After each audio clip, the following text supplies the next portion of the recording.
hitting record. And I think this will get us where we need to go. I can show you world building so sneaky the reader never finds out. I am an author of epic fantasy stories. I consider myself a chronicler of epic fantasy stories. And I think fantasy, especially epic fantasy, is really the home of what people think about as world building, like in the picture here, a detailed map, a really complex construct. It's something that tends to raise the hackles of readers, and I think even writers too. As we start to think about what to tell them, of course, tell is the wrong word. We need to show them. There's a basic conundrum here that leads to the potential for two fatal mistakes. And the first is that you can't do it. The idea that you can't do it. You actually can do it. And I hope these steps that I show you today will inspire you to think about how you can crack open this rather daunting nut of describing and bringing the world to your readers. But thinking that you can't do it, and yet feeling some kind of necessity, knowing that it is in fact necessary, a lot of writers tend to slide into the notion that they don't really have to, that somehow it'll just happen. And that's, of course, the opposite side and another big mistake. And it's rooted, I think, in the perception that we have that people hate world building, and they do. They hate it. And I think you can empathize if you're one of those people who read a lot of books. You probably read a book where the world was built just terribly. It was just awful. We've all seen that. And it's really strange because I think in most cases, in almost every case I can think of, the plot was good, the characters were fine, and yet sometimes I really just fall away from what I'm reading. And I'm a very loyal reader. I will stick there to the very end. But a lot of other people just put that book down, especially today, right? When I talk about the patience horizon, it's getting shorter. You make somebody start to learn about your world. Now, again, you have to, but as soon as you start to do it, it's like a candle gets lit and it begins to burn down. There's no way to stop it. Or the sun starts to set on the horizon. There's a limited period of time that you have to convince the reader that your story is cool, that the world is cool. If you can get them there before they put the book down, you're fine. But the patience horizon is always there. And the problem is it's getting shorter and shorter because everybody has choices now. They can just pop on a movie. They can throw on a CD or a video or audio choices that are so much easier for them. They're so passive and they're so widely available that in a way you can't compete. You can't hope to compete. And yet nobody buys your book because they want to find out about their world, about what's happening downstairs in the living room or what's going to be the case at work tomorrow. That's exactly what they don't want to hear about. They want to be taken away. They want to escape.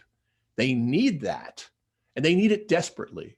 And of course, reading, I don't want to go on and on, but reading a book is so intimate and personal that it can bring to the reader such a marvelous experience that movies and other media really can't touch.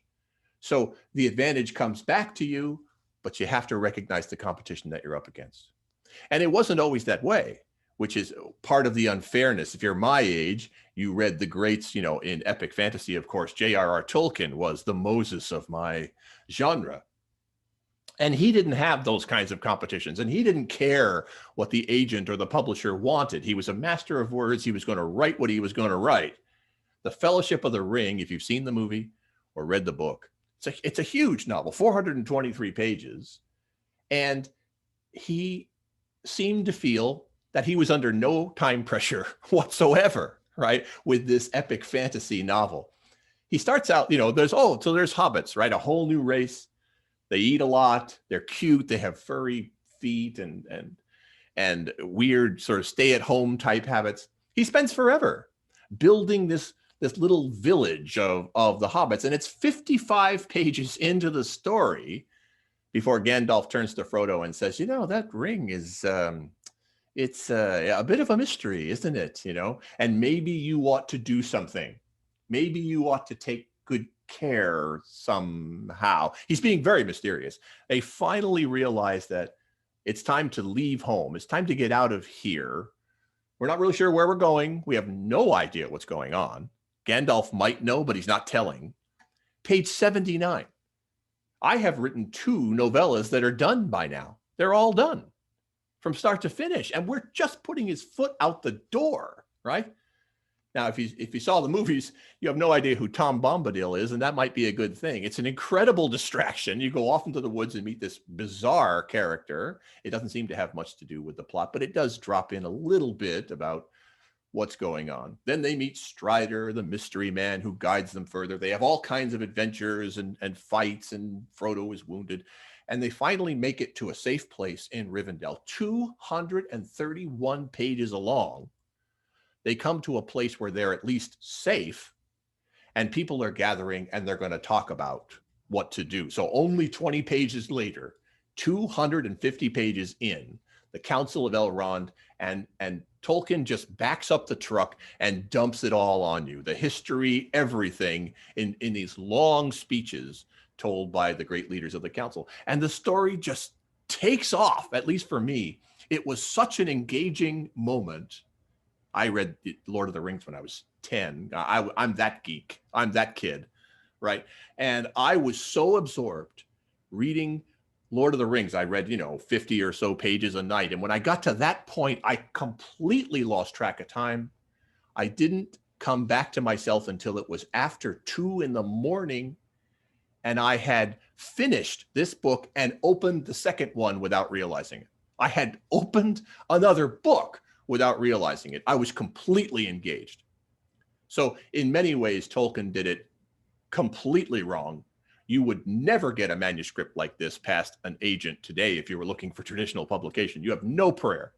And yet, it's still a great story. It's still a classic. He really did, in the end, know what he's doing. And I can't recommend that you do it this way, but he had it worked out, even with some of the, I would say, cardinal sins that he committed. And that's epic fantasy. That's the people, the fierce little tribe that wants the big story. They want these long tales, and they know what they're getting into. If you're writing in a different genre, well, then God bless you, right? Your patience horizon is much shorter. Probably just a few pages to get these stories off the ground. You don't have long at all anymore. So you're caught in a trap. Readers want to be taken away to another world, but they hate it if they can detect that you are teaching them or telling them about this new world. You've got to do it. You can't wait forever, but you have to do it right. How fortunate for you that you can. You absolutely can. And that's what I'm here to help you with today. Stop me if you've heard this one. There are different kinds of movies, and it's easy to sometimes notice the formula of movies. Take a look at this chart. I think it's quite amusing.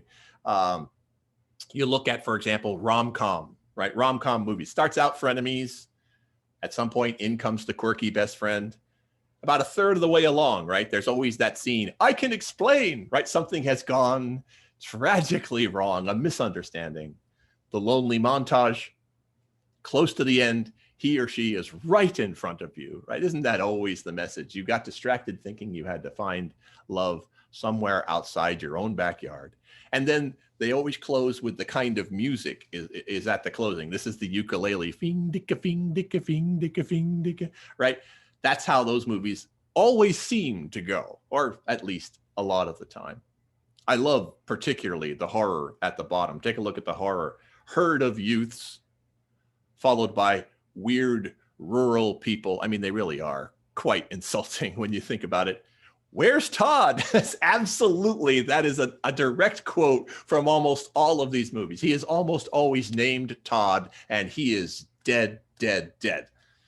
And then they, make terrible decisions like you see in that insurance commercial. Let's split up. I got a great idea. Let's split up, because this undead thing with a chainsaw is coming after us. And then, lots of screaming. He won't die. And of course, the final music is by Rob Zombie, nice punk rock to finish it off. So we do have this sense that there are differences, of course, very strong differences between stories. You can't lay down the law about world building that will apply to every single book that you might think of writing. The first rule of world building is that there are no rules of world building. Everybody has broken whatever rules there are. It's still necessary for you to do it. It's necessary to do it well. It's rather easy to do it poorly, and that's the danger. What I'm going to suggest to you in this presentation are 5, I don't know, guidelines, hints, suggestions. I don't want to be mysterious with you. I think of it like ringing a bell. I'm trying to ring a bell, and I hope that it literally resonates with you.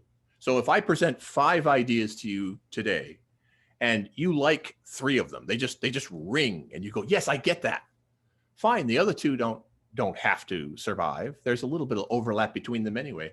Even if just 2 resonate with you, I think it will help you to approach your world building in a more conscious and intentional way. And that's really a big part of it, because authors do build worlds in some ways rather well, but they don't see all the way what they need to do, or they stray over the line a little bit, or they just falter and they take an easier path instead of really driving it all the way home. So all of these things, the voice that you choose, whether you're writing a mystery or a thriller or a fantasy, all of those things will alter the very structure of the world building. But I'm trying to find these 5 basic techniques maybe that can help you across all of those genres. And again, I believe this applies to all fiction, especially literary fiction, maybe even to memoir and autobiography. You have to build a world for the reader. That's why they're paying money. That's why they're picking up your book. I like to talk about the Christmas tree analogy. My family keeps the Christmas tree up for quite a long time. I can see it from where I'm standing now. I would put it to you that you have never seen 2 Christmas trees that are identical. Maybe in a store display, that's not the same. In somebody's home, you've never seen 2 trees that are the same. In fact, you've often not seen them even be significantly the same. And yet you instantly recognize, of course, that it's a Christmas tree, right? There's a kind of Socratean, you recognize the Christmas tree-ness of it instantly, right? So we can decorate our stories. We can design them and hang them. Decorations thickly, decorations thinly, lots of lights, lots of tinsel. Is there an angel on top or a star? You know, these are things that will vary, and you're going to make those choices, but everyone should be able to recognize the tree for what it is, the Christmas tree for what it is. So here are the 5 things I'll be covering today. The what, the when, the how, the where, and the who of world building. I'll give you a few pointers, a few ideas to kind of distinguish it from the others in the list. I will give you an example for free, describing a story that I've read, which I think is a classic. If you haven't read it, I would strongly recommend it to you. That can help you understand this point a little more clearly. Reading is really crucial to good writing. I'll also supply you with a don't for every do. Sometimes you can see what I mean to advise you to do by looking at the opposite and going, oh, well, obviously you don't do that. So thinking back to the opposite can help you also perhaps clarify which of these are good.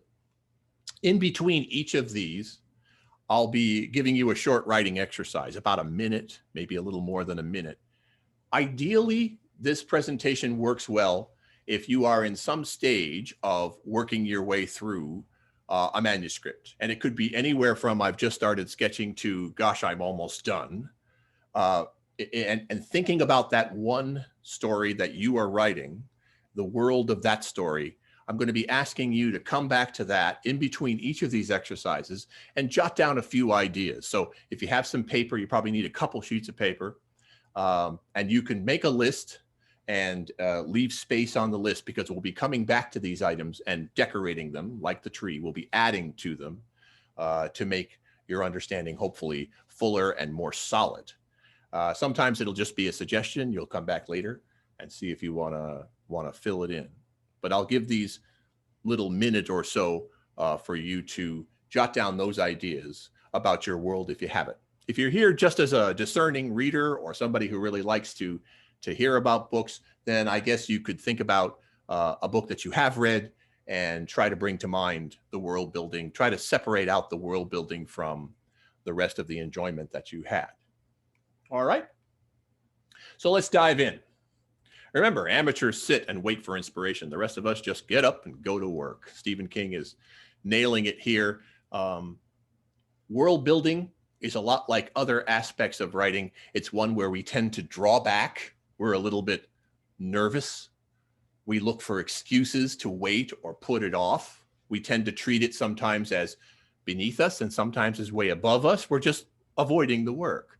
And time again, writing is a thing that you do. You sit down and you start typing or you start jotting with your pen. And if you do that on a regular basis, you're a writer, full stop. And finding excuses not to do that is a way to not be a writer, which is fine, but you need to actually do it. These are all habits that you need to form. And I think you'll find like habits, they become easier the more you exercise it. All right. Now, first, let's define the outlines of what we're talking about. This is the first thing if I had the privilege of talking to you in person, I'd be doing a little handout now. I'd be handing it out. Maybe you can sketch what I'm showing you on a piece of paper just to remind yourself. So your world probably has a lot of points in common, the overlap here with the alleged real world. That's my pet name for the place where we're living and breathing and having our lives right now, the alleged real world. And it's huge, right? We could never possibly embrace everything that's in our world. I'm a history teacher. I study history all my life, and I haven't even scratched a fingernail, right, of the total body of knowledge about our world. But we all know a lot of stuff about what's going on in our world. And depending on the genre of your tale and the intent, the plot, there could be quite a bit that overlaps between your world and the real world, or maybe just a little. It might be pretty far out. I've put it somewhat far out in this case, but yours might be a little cozier. The thing to understand is that there's a ton of stuff about your world that you know, especially if you've come a long way toward writing the manuscript. But even if you haven't really done that much, even if this yellow circle in your mind is a lot smaller, you're still the world's leading authority on your world. Nobody knows more about your world than you do. And I want you to carry that with you. I want you to be proud of that. You're the world's leading authority on your world. Don't let anybody tell you the way things are. You've seen it. You know it. You know, for example, over there to the right of the figure, that some of what happens in your world that you know about is stuff that's the same as in the alleged real world. You also probably don't know some things about your world yet, where the question mark is over on the left. You'd like to, right? But that big body of stuff inside the yellow oval, that's yours. And you should be proud of that. It's an accomplishment. Good for you. And if I know you as a writer, you're probably deeply in love with everything inside that yellow circle. You found it, you created it, you discovered it, and you just think it's the greatest thing. You know, you might be despairing about your story, but really the world itself strikes you as cool over and over again. And that's part of the problem, of course, because you know a ton of stuff about your world, but what discernment have you exercised upon it? There's the dread red line. I want you to think now about all this stuff you know about your world and start to wonder about splitting it up into two categories. Stuff that you know about your world that the reader needs to know, and stuff that they don't need to know. And I know it hurts. You found it out. You love this thing, this detail about the way magic is cast or the way inheritance works with the Lords of Scotland. You found this out, and the reader doesn't know it. And you tend to naturally assume, well, of course I have to tell them that. It's cool. I love this. But in brutal fact, Sometimes you don't. The reader doesn't know anything about your world, but they will kick if you start telling them stuff that they don't need to know. Eventually they get it, they understand it, and they rebel. You're just dumping on them, and they distrust you, and they put the book down, and they blame it on your lousy writing because they're unreasonable. They're not being reasonable. They don't know anything about your world. They need to know a ton of stuff about your world, but they do not want to be taught that stuff. They won't stand for it. That's why you've got to be sneaky.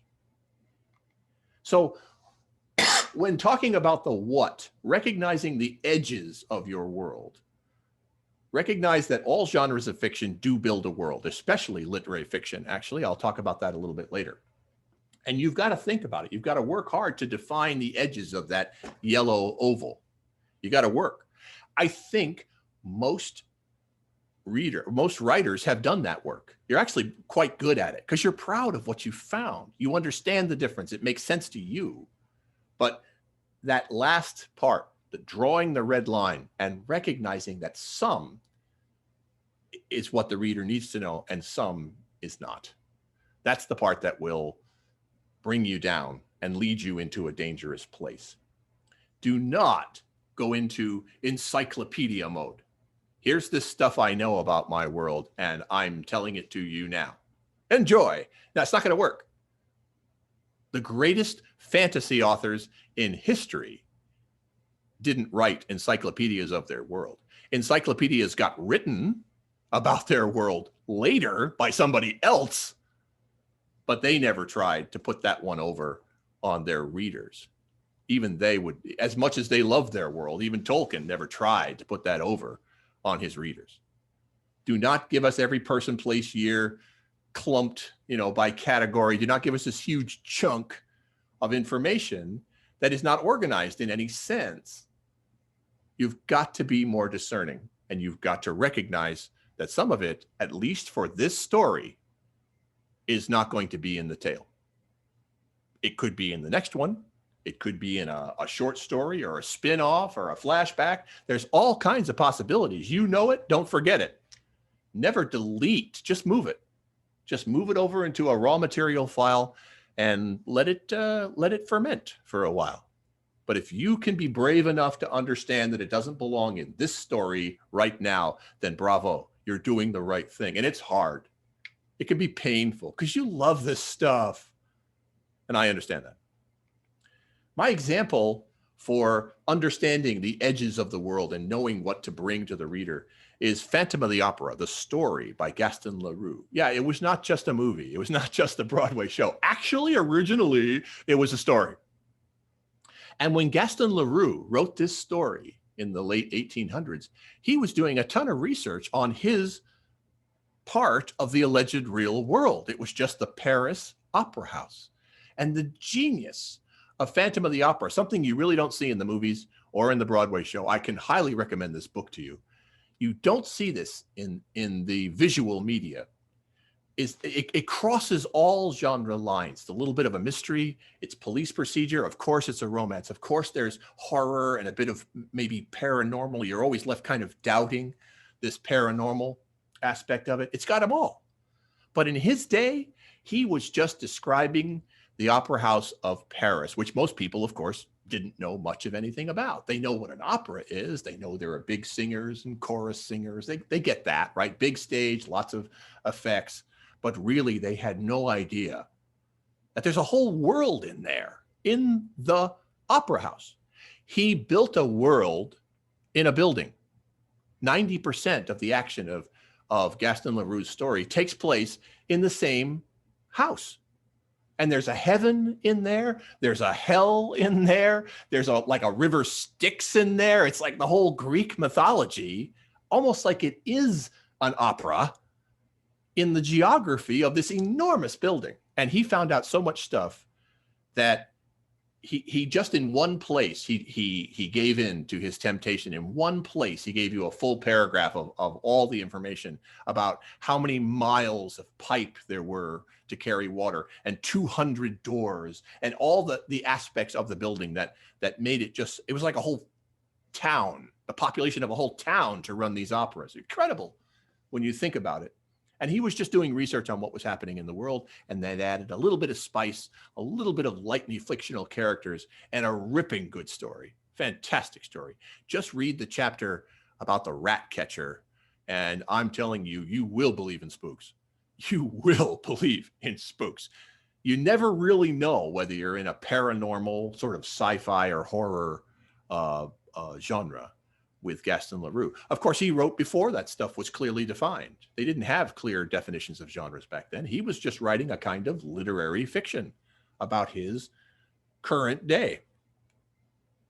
And of course, the movies and the Broadway show, look, of course, they emphasize a bit of the horror and then the romance, right? It's a Beauty and the Beast story, and that's fine. But it just cuts out 60%. But there's comedy in here. There's high action and chaos, and it's amazing. It's one of those stories that I had a really hard time understanding was not originally written in English.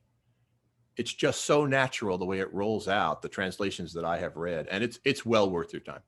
And he really shows you the edges of the world. It's defined as a building, one building, and there's a world built inside one building. So you need to find your world before your readers do. You got to show them that you know where the boundaries of this world are, and you can't tell them stuff about your world that they don't need to know. And that's the first writing exercise I'd like you to do. On the other piece of paper, if you would create a list, leave space between the items of the list, please, because we're going to come back and decorate each item with some more decorations like the Christmas tree. So leave some room to add notes in between the items.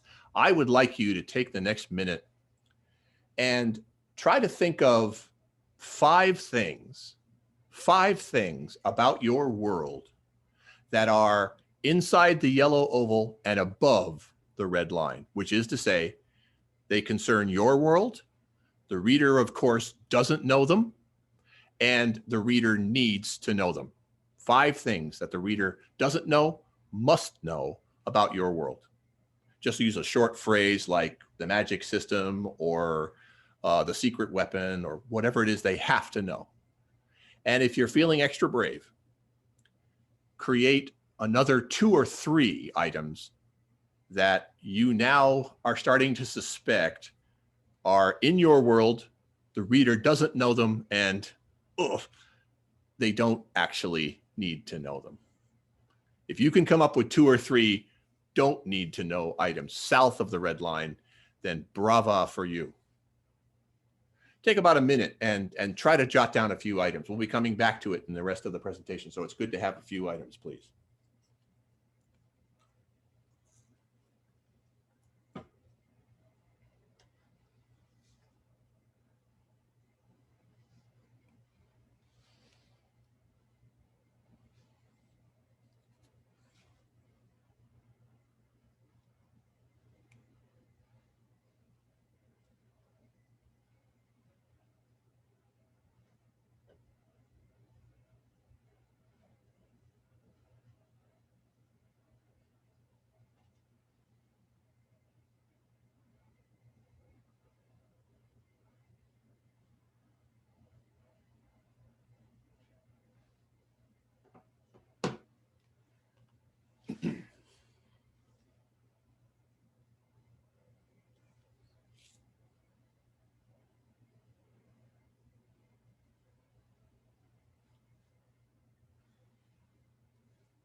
Okay, let's move along. I hope I don't interrupt anybody in too traumatic a fashion, but I have a lot more I would like to chat with you about. I want to make sure we have time to cover it. If you get the idea of the list and you come back and flesh it out a little later, that's perfectly fine as well.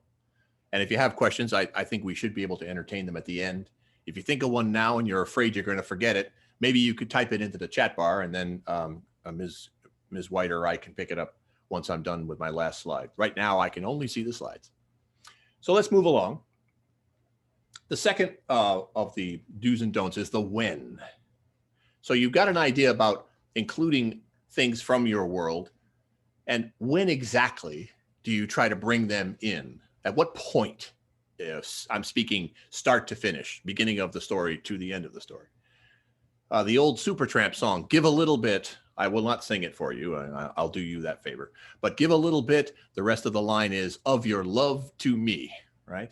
You love this world, and you've got to get into the habit, probably the most important habit, frankly, of just leaking out, dribbling out the precise quantum of information that they need. Instead of going into a long rant or somebody giving a lecturing speech, finding out which facts they have to know, like you just started to do in the previous exercise, but now discovering the right time to drop them in, and just that much to drop in. Not everything else, just what's relevant now. That's a mastery. That's not easy. But I think, like any other habit, it can get easier. You can sort of get the hang of it if you start to think in those terms.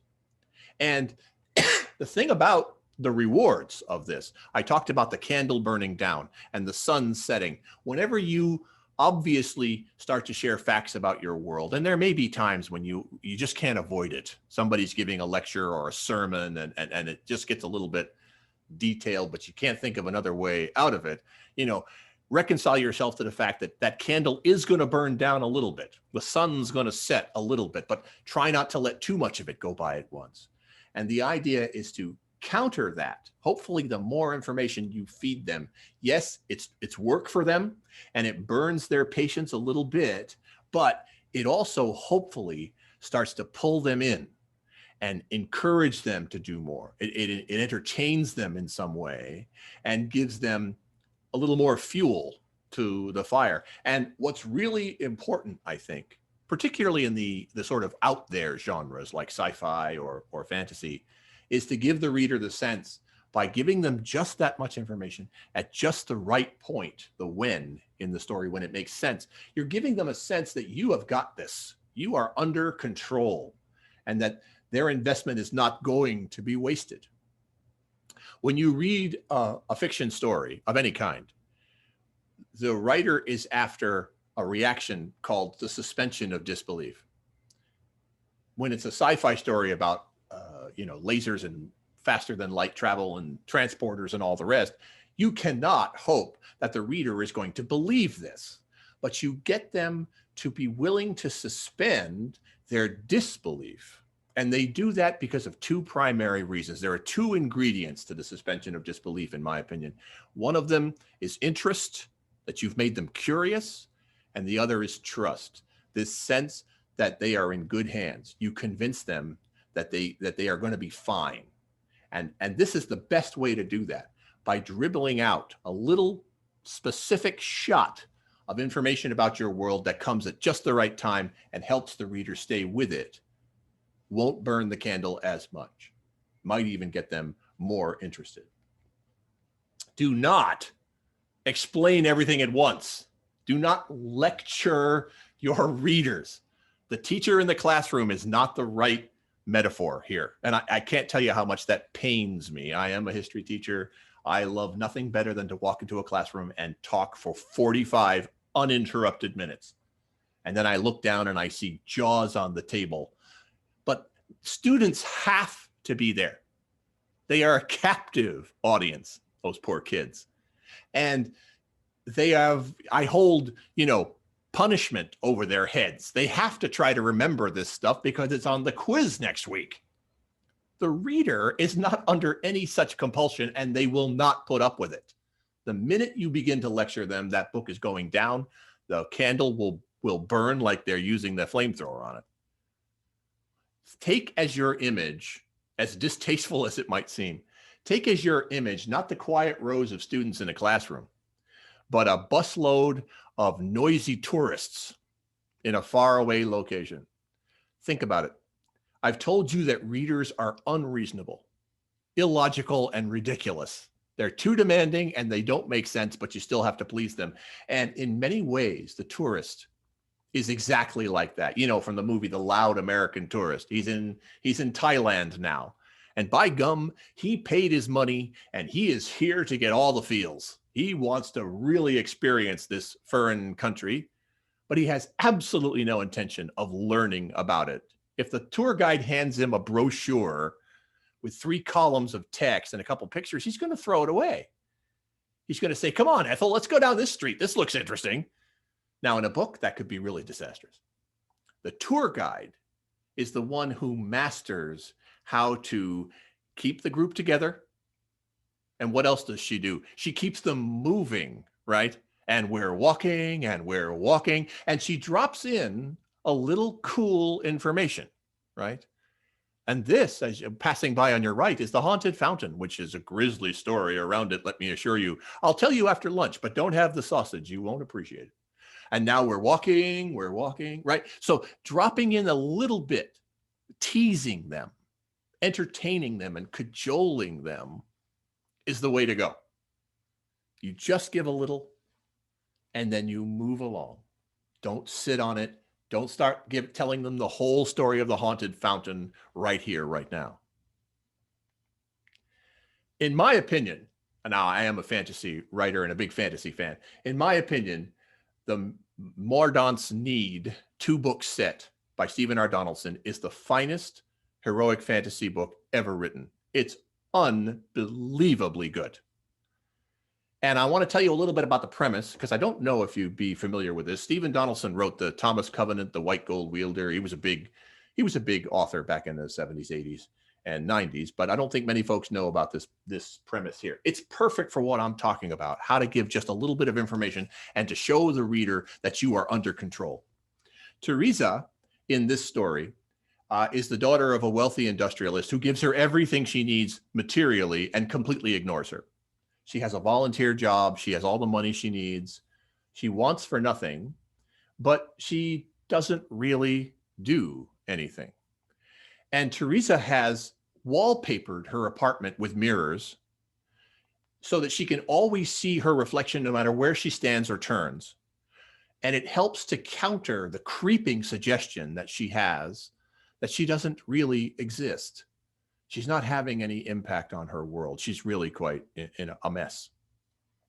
One day, Teresa, as you see in this picture here, she looks into one of her mirrors and she sees actually a rather handsome young man who comes stumbling halfway through the mirror into her apartment. His legs are still sticking back somewhere else. And he holds up one hand to her from the floor and says, "Please, you have to come with me. Only you can save the world." Teresa takes his hand and is drawn back into the world of Mordaunt, which is a classic sort of Arthurian fantasy world. And the big wrinkle is that all the magic in Mordaunt is done with mirrors. The wizards who do any kind of magical effect, the first thing they do is create a magic mirror, and it's called imagery, their art. So obviously, you've got to know what's going on with imagery and mirrors and how this works. But Donaldson is such a master of holding back this wealth of information that he has. He puts several obstacles in the way that make it impossible for you to find out about imagery, and it all seems natural. It all seems perfectly right. For one thing, there's only so many guys in the world who know how to do this, how to make these magic mirrors. And they're all here in this one castle, in this one kingdom. There's a college of magicians, and they're jealously guarding their secrets. Secondly, it turns out that Graydon, the young man, is the only guy who believes that Teresa is the savior of the world. The others are all laughing up their sleeves, and they don't believe that anybody you see in a mirror is really real. just exactly what Teresa already believes about herself. So they're not inclined to tell her anything about imagery, and she's not inclined to ask. So it makes perfect sense that we're not going to find out very much at all about imagery. Graydon is a nice guy, but he's regarded as the school dunce. He never does anything right, and sure enough, he did this wrong too, it would appear. He's the only guy in Mordaunt who believes that she can save the world. Gee, I wonder if Teresa is going to actually save the world. Let's leave the mystery for now, but it's a 2-book set that will absolutely thrill you, and you'll be furious that you don't know more about imagery right now. You'll be screaming for it because you know how important it is.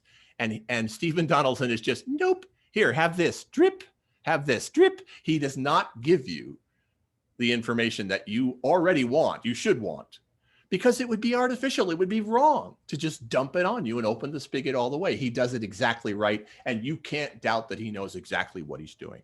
It's a great pair of books. It's adventure, it's romance, it's mystery, it's fantasy, of course. Tremendous pressure and suspense. People are dying. The king is just a box of Fruit Loops. He's totally worthless. There's a big empire coming to crush the small kingdom. It's got everything. Wonderful, wonderful pair of books, but a particularly beautiful example of the when of world building. So remember, nobody's going to study your world. They don't love it like you do. They're going to be like the kids in class. Maybe 1 in 20 really loves history. You know, the rest are all looking at the clock and worried about the quiz. But they do want to be there. Like the tourist, they just want to experience the world. They won't spend any time studying it, but they really want to be there and have a great time, just like that loudmouth tourist who's going to come back from Thailand as, you know, an expert on Thai food and Buddhism and everything else he can think of how to pronounce. They'll just love it because they had a great tour. So for a quick writing exercise here, go back to the list that you created in the first round. Hopefully 3, 4, 5 things. Look at the things that are in, right? They're going to be in your world. To think about the when of it, I want you to look at that list and ask yourself, is the order that I wrote these down the same as the order in which they need to be introduced? Did I write it 1, 2, 3, 4, 5, or is it out of order? So spend a few seconds thinking about that, and then see if you can number your list. If you can put 1 through 5 next to the right entries, and give yourself a general sense of the order of things. Take a few seconds to do that, please.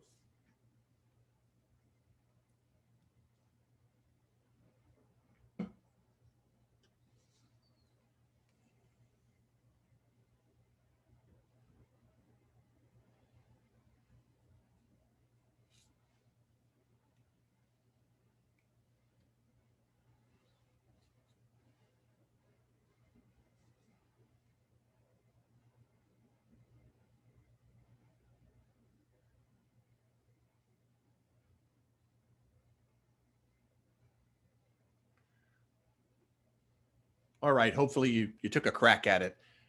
I don't want you to feel like either the way you wrote them down or the way you just numbered them is the Bible.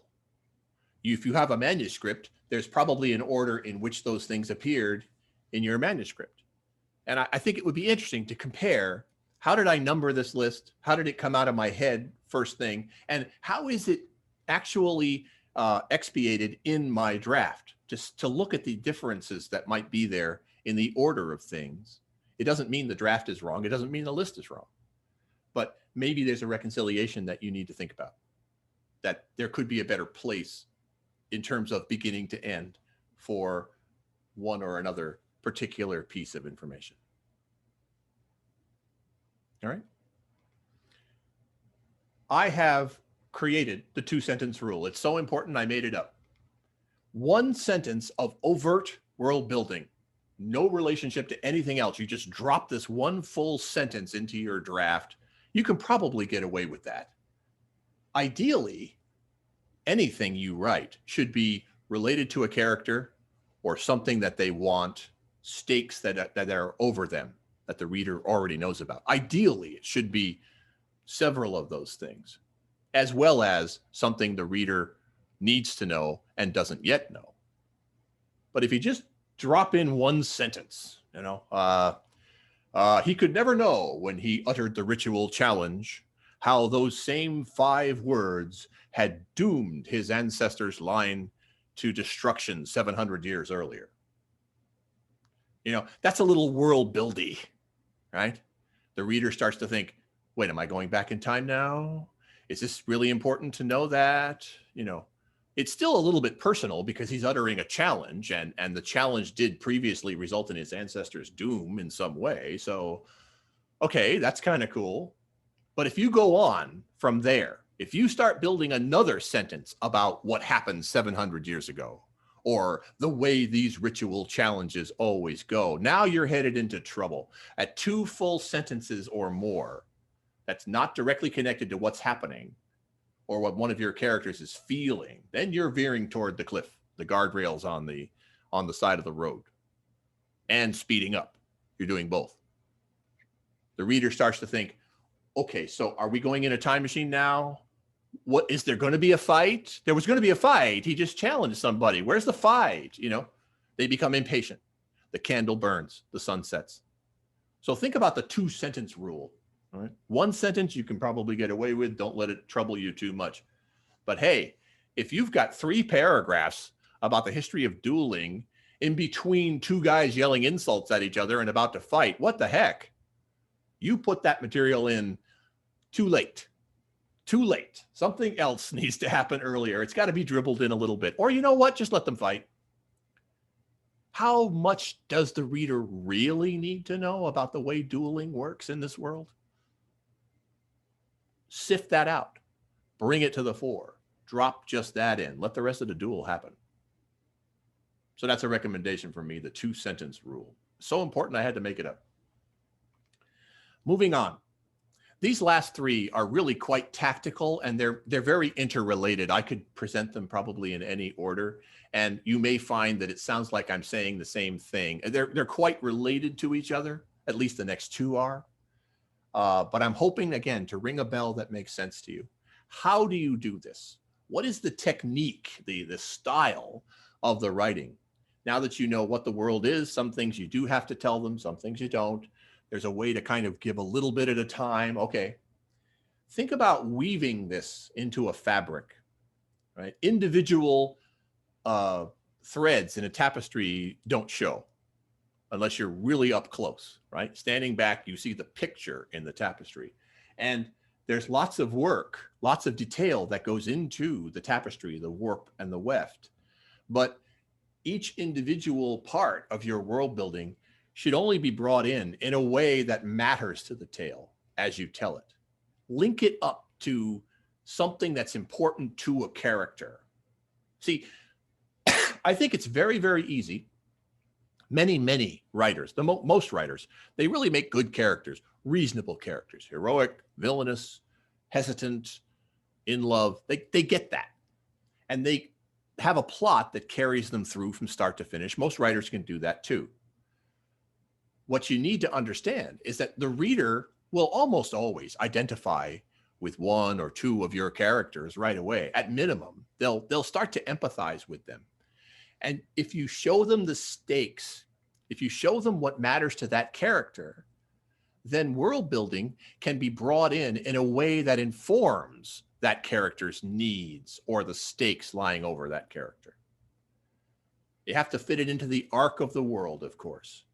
So if a character is thinking of something rather arcane about the law or police procedure or which lover to pick, it needs to be at a moment when they would have naturally done that, not just dropped in out of nowhere. I think what happens to writers a lot of times, and this is because we're drafting and we're doing things like NaNoWriMo, we're putting lots of words down on the paper, and that is fine. It is absolutely fine. But we have a tendency to skip the necessary order of things and the relationship of things. I like to use the image of volleyball. People understand the kill, the spike, right? In volleyball, it's dramatic, it's huge. And most writers have an idea of the spike moments in their story. The big betrayal, the assassination, right?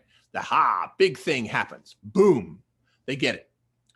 And sometimes they also get the beginning of the play, which is the dig, right? When the other team knocks the ball over the net, usually in volleyball, it's dig, set, spike. And we see the spike. We could write it in some cases earlier. We could write it right away at the beginning of the draft sometimes. And we sometimes see that dig too, the dramatic, the person throws themselves down and extends their hands just to get their wrists underneath the ball and pop it up in the air, right? But you almost never dig to a spike.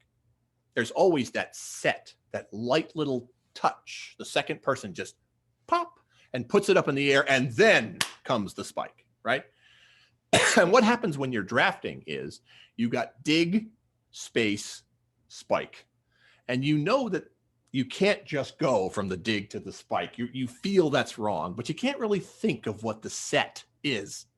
But there is this bit of world building, a bunch of stuff about your world that's kind of about what's happening, and you just drop that in like a chunk of it because you're drafting.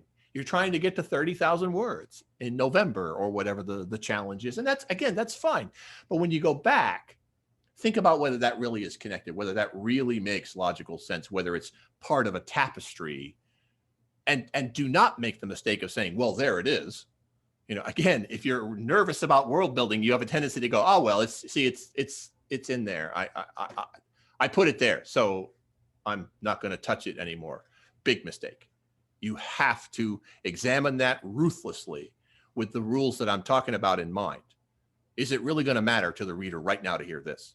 Maybe it is about the general activity that's happening, but is it really going to matter now? Why is it sticking out here in this big block?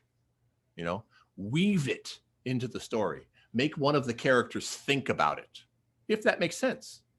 Have it happen to the character and be part of their stakes. Do not use world build because you're stuck for what to put in here at this point. In drafting, of course, but it is not the right way to counter writer's block. You can't do it. The other example I use is from the Odyssey, as the hero is sailing around the Mediterranean and sinking his ship several times and losing his crew a couple of times and having all kinds of marvelous adventures. Penelope, back in Ithaca, is being besieged by these hot suitors who all want her to pick one of them to marry. They say Odysseus is dead. He hasn't come back. It's been years. Come on. And of course, according to the story, Penelope says, I'll tell you what, I'm weaving this tapestry for my wedding night. And whenever it's done, as soon as it's done, I'll pick one of you. And they're like, okay. And they go back to drinking. And every day she weaves this tapestry in front of them. And every night while they're snoring in the feast hall, she goes and pulls the threads back out again. The moral of the story is that if the woman is really attractive, guys get stupid. But another moral to the story is that you have to be willing to go back and pull it out and start again. Because if you're not, then you could wind up married to the wrong manuscript too soon, right? With world building. Kathleen McCleary is a college classmate of mine, and we've become reacquainted on Facebook now. She doesn't need any introduction from me. She's a national best-selling author. She writes for Parade magazine, as you can see her in national publications everywhere. But I want to tell you, there is no way I would normally have considered reading a literary fiction book. But I thought, here's a classmate of mine. We're having these nice chats. Why don't I pick up a book and just try it? I mean, the cover is depressing to me. It doesn't look like there's going to be any explosions at all, but I decided to try it. And it turned out to be just a fantastic example of the way to world build, the way to weave that story. And I'll tell you a little bit about the beginning so that you can sort of get the idea. And I do recommend that you read A Simple Thing by Kathleen McCleary. In the beginning of the story, the main character, the mother, is on a ferry boat steaming west out of Seattle, Washington, into Puget Sound toward the remote islands of the Pacific there outside of Puget Sound. On the boat with her is her 16-year-old daughter, who is absolutely simmering with rage. She will not talk to her mother. She is just ticked off. And also the mother's 12-year-old son, who is on the autistic spectrum and is kind of nervous and needs to be managed. So this is not a very comfortable trip at all. And in the course of this first chapter, while the boat passes by beautiful locations and scenes, the mother reflects enough for you to understand a little bit about what happened. A few months ago, the daughter went to a party without permission where all kinds of things could have gone wrong, disastrously wrong. Nothing actually went wrong. So is she grounded for a month? Does she lose her cell phone? No. The mother pulls up stakes, leaves the husband behind in Boston, because he's still got to work, to support them as they go across the country to as far as they can get away from this disastrous happening, onto a boat out to an island that has no internet, no cell phone coverage, generators for electricity, people farming, raising their own vegetables to live, to get away from the danger to her daughter, whom she loves so desperately. This is what the mother thinks they need to do in response to this error in judgment. So you find out that the daughter is, in fact, a pissant, but she's probably not wrong, because mom is a bag of cats. She's insane with love for her daughter and with worry, but you realize that we've got to go in there, into that world. What world? The one inside the mother's mind. We have got to find out what happened 20 years, 30 years ago to put this trauma on her, so she is so triggered by this event. And she'll do it through all the means that you often see mocked in critiques: flashbacks, conversations that kind of have two meanings, the mother reflecting for long periods of time, just sitting in a chair, all these things that can be so poorly done. But Kathleen McCleary sets the hook deep in your mouth. I could not imagine liking a story that had no swords, no bad guys, not that many guys, actually. Nobody throws a fist in anger. I mean, it's very disappointing from the standpoint of the way I usually judge a story, but it's fabulous the way she sets up the world and makes it clear where you've got to go, and you want to go there. You really want to know more. This is a mystery. So a simple thing by Kathleen McCleary, a way of showing you how you can weave the story into that arc of the world. And with literary fiction, you're almost always going to some kind of interior world, because the rest, the world outside the mom's mind, is the one you already know. We know about remote islands and no internet connection. We understand that.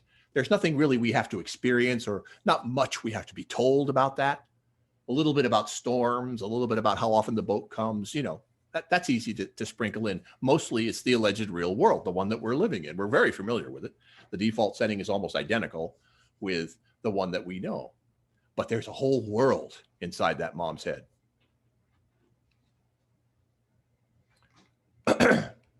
Easy reading is damn hard writing. What a concise and pithy piece of wisdom from Nathaniel Hawthorne, who, again, in his day, was really writing literary fiction. People did get kidnapped by Indians back then. He wasn't engaging in any kind of sci-fi, the Mohawk, the British, the American colonies. He was just writing about his world. It was literary fiction in a way, but we think of it as this ripping good, historical adventure story. And his stuff is rather easy to read, I would say. He's implying to you that it's hard. You got to take it down, tap it back together. You got to be willing to tinker with your draft. And again, I think most writers are willing to do that. It's just they need a little bit of direction, wordsmithing or making it. Does it have to be longer? Does it have to be shorter? We love to have a nice rule to use, but the rules just can't apply. It depends too much on the genre, the voice you chose, all these other aspects that make it truly unique. If you can convince the reader that this thing you're telling them about your world is crucial to one of the characters that they already care about, then the miracle happens. Wax comes back into the candle. The sun comes back up higher in the sky. The reader becomes avid to know more. And the patient's horizon as a threat begins to fade. Frankly, your story is taking off. You've convinced them that the world is cool, and now they'll be here for 40 pages or 400 pages or 1,200 pages. You've got them. And that's the key. One of the keys is showing them that this stuff you're demonstrating, gesturing to, the haunted fountain, is really important to the character that they already care about. Then they really want to know more. They're going to demand that you tell them more. So if you take back out your list, let's take about 60 seconds here. Come back to that list that you've now numbered and jot down a few more words, either to describe the item better or specifically to pull out why it's so important for the reader to know it. What is the stake? What is the matter with this matter? How does it matter, right? If it's a murder mystery, you could say that this thing you wrote, this little clue, they'll never solve the mystery without it. They'll feel cheated. Okay, that's a perfectly legitimate, right? Those kinds of reasons. Just make sure that you understand the reason why it's important, why it needs to be in the world, why it needs to be in the story. So take a few seconds now and see if you can decorate your list with that information.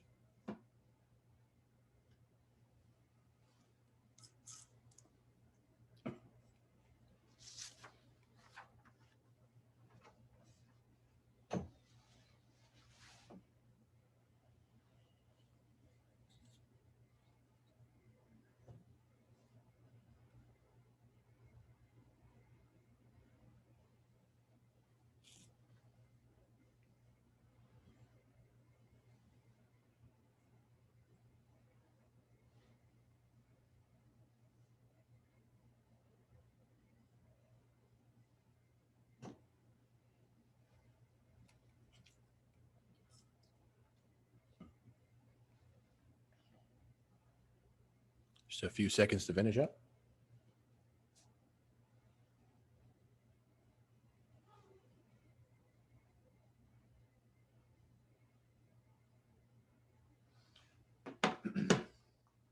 Okay, if you didn't get time to finish the list, I think you might be able to come back later and flesh it out. This is the why part. Just remember to jot down the why of it at some point, because I think it will help make this list more valuable to you. You can also, of course, come back and expand the list, make it 10, make it 12, that's fine.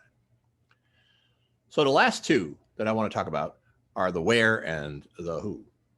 And the where might sound quite a bit like the how. So I've got to make sure I distinguish what I'm talking about. It is a lot like the how, but it has to do with the efficiency of having, as much as possible, every passage, every sentence serving a kind of second purpose. You're putting some world building in there, okay? But if you can camouflage that as something else, it's really quite relevant, or it's engaging. And one of the best ways to do that is to add some stress or some urgency. Just as one example, if the young heiress is headed back to the house, the manor house, where her father is waiting with the 3 suitors, and she's going to have to pick one of them to marry, right? This is a time when she very well might think about each of the 3 and their qualities and their defects and how much she either wants or doesn't want to do this. It makes perfect sense, but that's going to be several paragraphs of information. And frankly, even if you covered it before, because she met each of them severally, it's still very logical that she'd be thinking about it now. So it's a bit of a danger zone. The more she just thinks about choosing between the penniless earl and the wealthy, older, ugly guy and the handsome rake with the enchanting musculature and trying to pick between the 3 of them, the more the reader's going to go, either, well, I heard this before, or wait, why am I suddenly hearing this now? You don't want to give them those kinds of excuses to become unreasonable. So if there's a way that you can add urgency to the scene, and it can be quite simple. For example, how about having her run?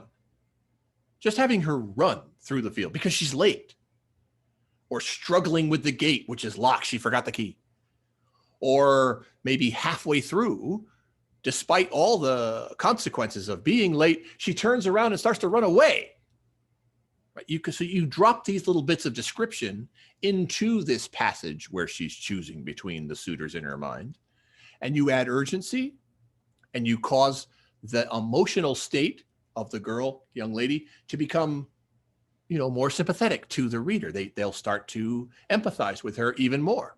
It's a very simple idea, but it doesn't take much to bring an added sense of urgency into a situation that might otherwise be didactic and a lot like a classroom, and one where the red flags will go up and the reader's like, oh, I'm being taught something. Warning, warning, I'm being lectured. Abandon book. That's what you want to avoid. Do not abandon the build out in the naked, out in the open. It's just a little paragraph by itself, and then you come back to her. No, make it part of what she's thinking. As she thinks about how handsome the third guy is, she trips over a stick, because she's distracted. That's the kind of thing you want to, again, it's like weaving, but it's also a kind of camouflage, doing double duty with your material. Well, you can't imagine that I was going to go through all these books and not give you one example from my own writing. I really do think this is a good example, because there's so much danger in what I tried to do in the scene that I want to describe. Judgment's Tale is a classic epic fantasy. The orphan boy from across the sea who doesn't know anything about the lands of hope has to figure out that he's got the special power to save the world before it's too late. Okay. Well, the thing about Solemn Judgment, the hero of this tale, is that I adopted a level of remove with him. I never did any chapter telling you what he thought or what he felt. It was always through the eyes of someone else who observed what Judgment did and what he said. And he's a grim, driven young man. He really believes he's here for a purpose, and he has to know what it is. So he puts a lot of people off. But my narrator for the scene I'm going to talk about is a guy named Cedric, a beautifully polite, suave, sincere, elvish sage who meets Judgment on his first day in the big city and is just determined to try and be his friend. Now, Judgment is ignorant of the world, so that gives me lots of excuses to trot him around with Cedric as Cedric tries to show him what's happening in the city of Konar and in the lands of hope in general. And in one scene here, Cedric takes him to see a play at the theater. Now, it just so happens that the play is about the ancient days of the past where stuff that's very important to the plot happened. Thousands of years earlier, this guy beat that demon and this guy destroyed that army. You got to know this stuff because now the bad guys are coming back and the curse is going to take over the world. This is what Judgment has to stop, but nobody knows that right now. Now, if I just sat there, had them sit in the rows and listen to stanza after stanza of essentially Henry V, I think I'd be in real trouble. Submarine sirens, warning, danger, Will Robinson, very bad. So I only give snippets of the play itself, and I stay with Cedric, who is very worried about Judgment because he starts to realize that Judgment has never seen a play before. And since this play is about the heroes of the past, whom Judgment has the most sincere feelings of adoration for, Judgment is starting to become offended at the idea that people would play at being the heroes. He's starting to get kind of angry, and Cedric realizes belatedly that he's got to manage his protege. So he does so by drawing Judgment's attention to the fact that there's magic being used on stage. The hero characters in this play are 8 feet tall. They are shining with their own light and speaking with deep, round voices and able to handle enormous spears and shields without trying. How do they do that? How can they do that, these actors and actresses? So he draws Judgment's attention to the existence of these manes, these artifacts that allow the actors to do that. and also to an ancient war machine that's in the back of the stage that was once wielded by the enemy thousands of years ago, a destroyed war machine that no longer works, probably. So Judgment does become interested in those things.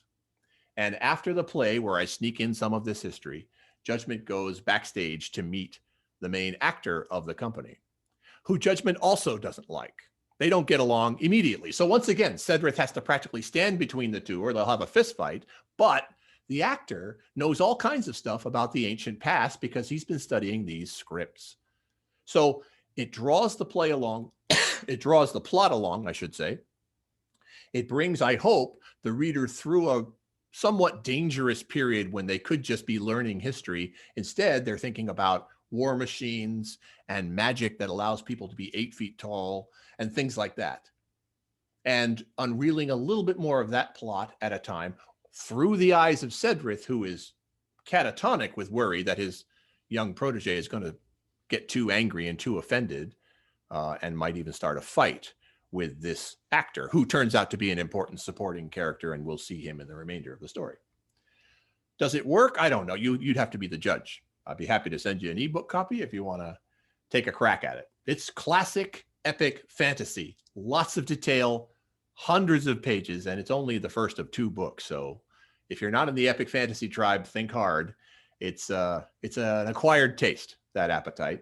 But I do think that the world building in that scene, if it's good, if it's bad, it's a whole lot better than it used to be. A whole lot better than it was when I started out. So that's a little bit about the where. And, you know, we sometimes think of things like camouflage and song and dance in a kind of derogatory way, as if that's not the right way to go about it.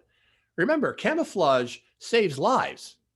It allows victory. Song and dance is entertainment. What else are we doing with our stories if we're not entertaining people?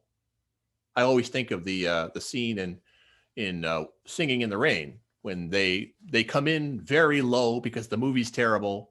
Then they think of this great idea to make it into a musical, and they sing a song, Good Morning, Good Morning. And then they go low again because they realize that Lena is terrible. She can't talk and she can't sing and she can't dance. She's a triple threat, as Cosmo says. And then they come up with the idea to voice over her. We'll let Debbie Reynolds' character, Kathy, voice over her. So they go back up high again. So it's all the emotional up and down. The plot advances. They tell us a lot of stuff about, you know, how these movies get made, but it's completely seamless and just totally fun. So don't be so down. Don't be so snooty about putting a little song and dance into the story. That's what entertains them. That's what allows you to slide in a little more world building. You got to be sneaky. This is sneaky world building. Now, this one, I have a writing exercise for you that I think will be really fun. I'm going to give you about a minute to think about it. But let me explain first. Look at that list of things you wrote about for your world. I want you to pick one of them and brainstorm to yourself what kind of home would be best for it, for this information. Now, never mind your story. Forget your story for a second. If your entire world really existed, where would you expect to find this information, this bit of world building that you need to do? Would it be in a newspaper article, a textbook, a diary? Would it be in the official records of the Census Bureau? Something like that. Think about where you would find it ideally if everything in your world really did exist. Would it be a radio broadcast or a comment from some famous person? Pick one of the items on the list and jot down a few words about where you think you would find this if your world existed.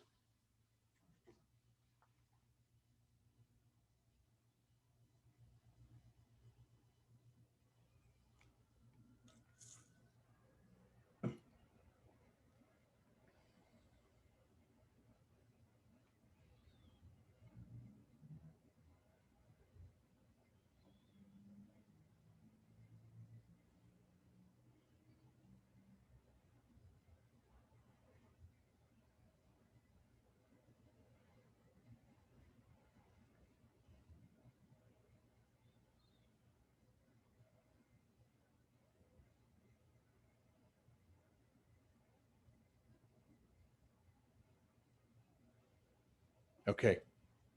I'm going to bring it to a close on this exercise, but of course you could go right down the list and jot down where you'd find each of these things. What I want you to think about, come back to perhaps in the future. Think about if, let's say you found that it was a coroner's report, would be where you found this information. Or how about a newspaper article? That would be fine. This information should come out as front page news.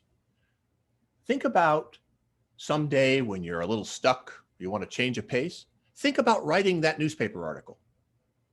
Go on and write the whole day's edition of the newspaper if you want.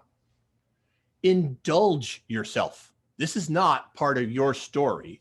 This is you imagining what this other thing would actually be like. Put all the detail you think should be in there. Don't worry. This is not something the reader's going to read, right? So you can just have a fabulous time. Take a bath in all the details, all the reader patience burning glory that you want. Write the whole thing. And then you can look at this thing that you've written and draw just what you need out of it. You could even refer to it as an authority. You could print as much of it as you like, right? It becomes a source for your world. You might go on and write that newspaper every day if you want, or one a week. Maybe the newspaper figures into your story now. Maybe the editor of that paper becomes a character. You can never tell where it's going to go. Your world, your knowledge about the world, that yellow oval will keep on growing. And this is a way you could take a change of pace, feel free to explore it, and not worry that the reader is going to become impatient. Have a great time with it. Indulge yourself and see what comes of it. In epic fantasy, I discovered this. In epic fantasy, of course, there's often chronicle entries, the yearly chronicle of the kingdom or something. It's somewhat dry, and it can be dangerous. It can be dangerous. But I found myself writing chronicle entries because it's really not hard to do. I just sort of fall into the rhythm of it. And as I did more and more chronicle entries, I came to know the authors of the chronicles even better. And the two of them that I'm thinking of both became minor characters in my world. And I don't show you everything that they wrote in the chronicles for all these years, but I do have several of their entries, as well as letters and the conversations between them. So it really developed into something that helped me to pull my world together because I had characters to pin it to, but I didn't really know they were there until I started just playing with the chronicle. So I hope that will be helpful to you, and maybe you'll see other items on a list, other things. Just imagine if your whole world existed, and the act of you writing a novel about your world was nothing more than doing research like a journalist, because all those sources really existed. If you think about it from that end, it might help you. And if you do ever develop a full-on newspaper issue like that, or a diary, with all kinds of entries in it, there's a source for you now. And it adds to the believability and the confidence that you can convey to the rest of the readers. All right, final question to answer. And I think this is one, once again, that most authors do a good job with, right? The who. What character or characters are going to carry this action, this world building, this information to the reader? It's always a good choice, or often a good choice, and it's the main character, their thoughts, their conversation. But is that always the right one?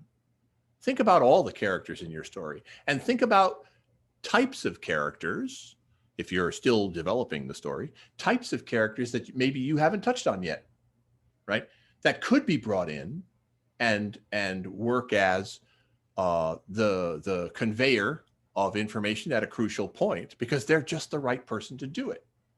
One of the ways to do that, an often used tactic, is the ignorant narrator. When you have somebody who doesn't know anything at all about the world, of course, it's very natural now that people need to explain things to that person. Now, it can still get preachy, it can still get lectured and burn patience if you don't do it well, but there's at least a natural reason for them to be sitting there and hearing this right now. And the other thing about an ignorant narrator is that it can create sympathy from the reader for that character because they're ignorant. And just like the reader, they both don't know anything about your world, and they're both learning about it together. And it can even develop a kind of friendly competition where the reader lurches ahead of the ignorant narrator and figures things out before they do. My favorite ignorant narrator in all of literature is Dr. Watson from the Sherlock Holmes stories. Dr. Watson is always there at the scene of the crime. The description of what you see there comes through him. He's the one telling you the story. He sees everything that Sherlock Holmes sees. He sees it, but he never gets it. He never understands what actually happened. And you learn fairly quickly if you read a bunch of Sherlock Holmes stories. You learn pretty fast that there are clues. There are things that will help you understand this mystery. And you can rest assured that Watson's going to miss it.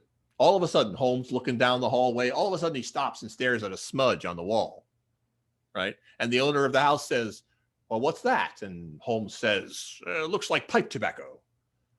You know that Holmes is a complete expert on pipe tobacco. He knows the brand. He knows the country it came from. He knows how long ago it was burned, right? But when Watson says, what do you think it means, Holmes?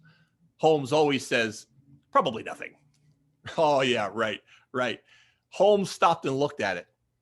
But I can tell you, Watson is going to dismiss it from his mind. And later, when Holmes turns to Watson and says, so what do you think happened, old chap? Watson always shares his view. He never buttons up. He always shares his view with Holmes of how he thinks it happened. And you can use that, of course, as a perfect blueprint of what obviously did not happen. You know he's wrong about all of that. But the key here is that you like Watson. He's brave. He's loyal to Holmes. Did you bring your revolver? Of course. He's ready to risk his life for this arrogant snob who never tells you what happened until the end. He always holds back until the end. You know, nobody marries Holmes. Watson gets married. He has a woman who loves him, right? He has a dog. He's a nice guy. And so you create this sympathetic bond with Watson, and you know you're going to get it before he does. You have confidence. You're in between Watson and Holmes. And man, if you can get that from a reader, if you can make the reader feel like they are standing right between the two main characters, you have succeeded, right? It's genius, really. A lot of people, I guess, haven't read the old Nine Princes in Amber series. There's a whole bunch of them. The first one is really all you need to get an idea. And it's a perfect example of the choice of voice, the perfect narrator, an ignorant narrator. Corwin wakes up in a hospital. All of his limbs are in casts. He remembers nothing about his previous life, not even his name. He doesn't feel like his limbs are actually broken. So he pulls an iron strut out of the hospital bed and breaks open his cast and gets up to leave. And when two orderlies come, big thug orderlies who do not look like they know anything about the medical profession, he throws them through the window and takes a car and drives off. We're in the world. We're on Earth. We're somewhere, I think, in upstate New York, actually. And he doesn't remember much of anything about what happened to him. But you get increasing clues that he is not just a guy. He's incredibly strong. He's very forthright. And he has this kind of regal attitude. He doesn't know anything. He's faking it with everybody he meets, but he pulls off this masquerade because he's so confident and mentally sharp and strong. Like Nick Fury says about Loki, he's not from around here. And you get that impression very clearly that Corwin is really not from Earth. We're on Earth, but he's from somewhere else. And yes, he's one of the princes of Amber.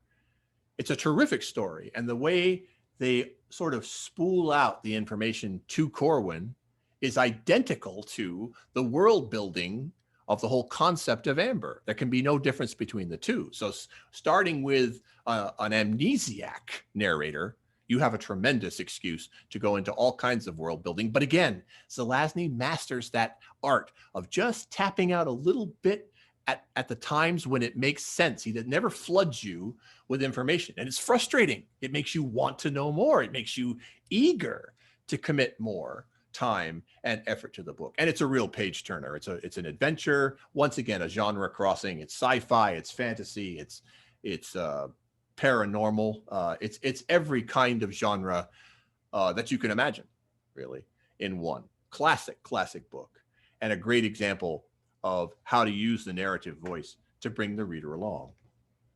I'll give you a flip instead of a don't. Think about maybe a repugnant narrator. You get this sometimes in murder mysteries or in epic fantasy in my realm. You go to the bad guy and get inside his or her head and their thoughts, right? The reader picks up on that fairly quickly, and they know how to apply the reverse, right? Whatever this guy wants, we don't want that. We become antipathy, but still interest. We start to hear the plan, and we become interested in the plan because he can lay it out in great detail. That's often the case in an epic fantasy, right? The bad guys know everything. They've been planning for centuries. The good guys have no idea what's going on, right? That's very typical in epic fantasy. So you are interested in what goes on, but you don't like the fellow, and you don't want him to succeed. You root against him. And again, that's just emotional commitment. That's just interest, and pulls the reader along. So thinking about who is going to tell each given part of the story, you need to make a good choice there. A strong voice and good storytelling fills the reader with confidence, reassures them that everything has a purpose. That gets back to what I was saying before. The interest and trust are what lead to the suspension of disbelief. You give them that sense that they are in good hands, and they'll be willing to burn that candle. And actually, it'll be this miracle where the candle doesn't really burn down. The sun doesn't actually set. They'll become more and more interested because the story is taken off. You've given them that sense, and they are hooked. So all world building is really about who. It's about who done it, or who shows it, of course. You have to decide at every point, who's the best person to bring this part of the story to the reader. The main character is an obvious choice, but is it always the best choice? So now let's take just a couple minutes. You've got your list now. You got all these items on the list. You've added some things to some of the items. Look at that list now.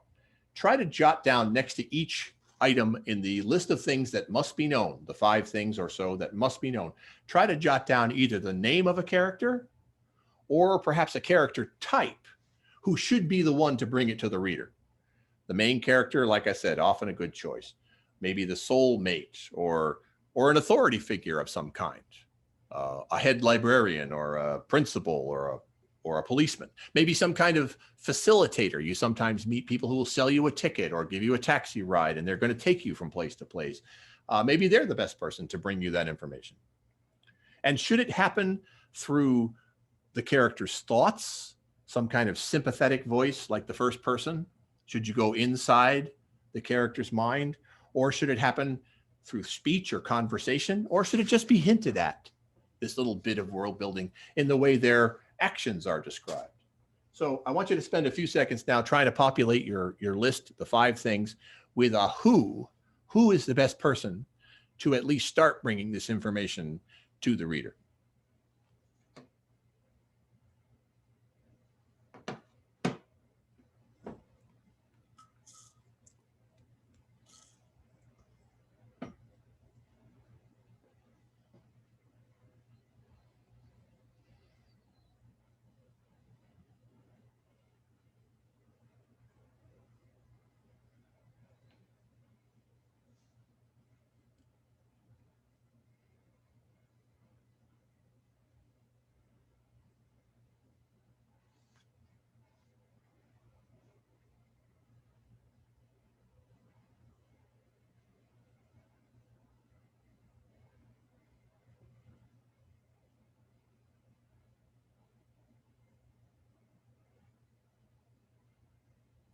Just a few more seconds.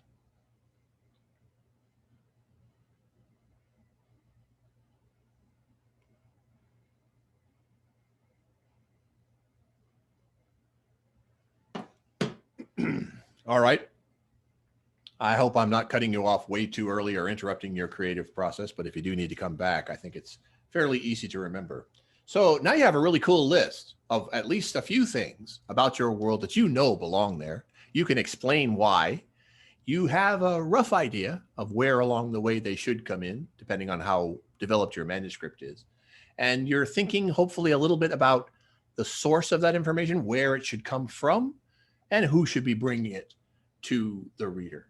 That's a pretty specific list. If you have items in each of those categories, that's pretty good. And I put it to you that these are the kinds of things you can apply at all times. You use the 2-sentence rule to identify, oh, you look at that. That's a whole paragraph of stuff that's not really a thought or a somebody saying anything, but it is about things that happened 1,200 years ago. You can sort of red flag it and think about what to do with it by applying these techniques, making it more personal, causing it to weave into the action a little better, adding some urgency to it at least. And you can take that up and down your draft and hopefully improve the nature of your world building throughout. The patient's horizon is getting shorter, and there's lots of competition out there. You have very little time to build the world poorly. You have to do it. You definitely can do it. It's a question of the place and the time and the character that will help you show that world to the reader so that they can fall in love with it the way you did. That's what story takeoff is all about. That's what suspension of disbelief is all about. They'll take a different path than you did, but they'll come to the same place. They will run out to the horizon and hold the sun up with their hands to tell you they need to hear more. And so they'll be in the same place you are, in love with your world, just the way you were. My little last piece of advice here, I don't know if it will resonate with you or not. Think Godzilla. My brother-in-law is an enormous Godzilla fan. We have him over here to visit the house several times a week. And whenever the Godzilla movies are on Comet, it's just what he wants to see. He knows them all. He has them on CD. He has the Japanese version. He has the English version. He knows everything about the special effects and who's inside the suit and everything. It's really quite extraordinary. If you haven't seen a Godzilla movie, you need to think about seeing one.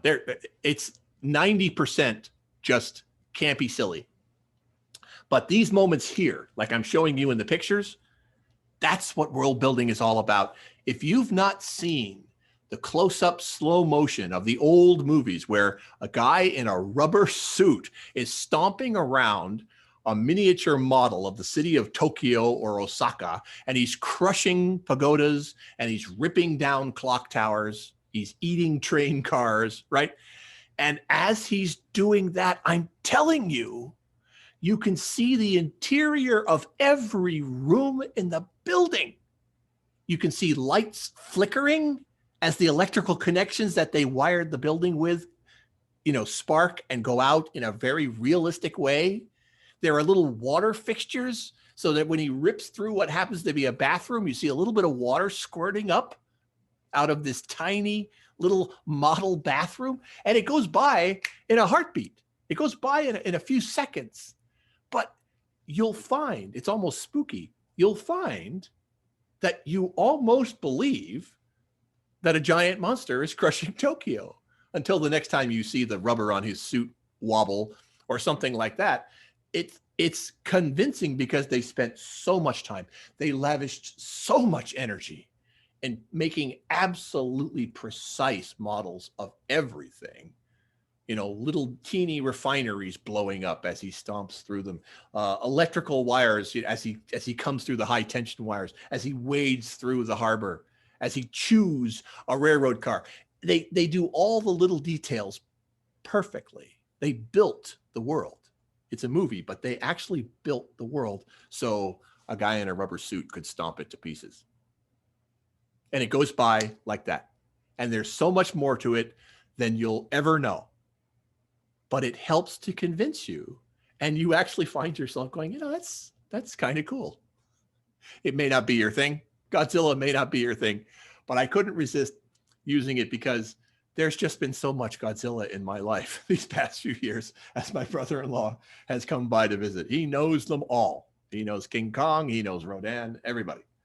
And you can see this tremendous model work, especially in the early versions, not the CGI. Well, you've been very patient as I've been pounding away at you for way over an hour and a half. I am the chronicler of the Lands of Hope Tales. My website has a reminders page where if you sign up, you can get 2 of my short stories for free.